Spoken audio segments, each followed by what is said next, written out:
kuwa kama nani? Usiwe kama mbwa. Imam Shafi anasema qalu skatta wa qad usamta qultu innal jawaba li babi sharri miftahu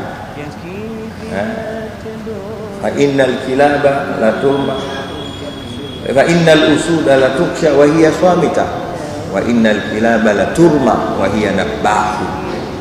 Salim bin Muhammad. Imam Shafi alitukana akasema, wakamsubu watu kwa maneno, yeye hakujibu. Kutukana watu wanasema kikao huko kwenye vitabu, wewe uwajibu. Ndio qalu skatta wa qad qusamta, umekaa kimya wakati watu wanakutukana, wanakusemea maneno ya ovyo. Anasema qultu, nikawajibu, innal jawaba li babi sharri miftahu, kujibu ndio ufunguo wa mlango wa shari. Ukitukana nini vita. Innal jawaba li babi sharri miftahu, kujibu ndio nini, ndio ufunguo wa mlango shari. Mimi sitaki kufungua mlango wa shari.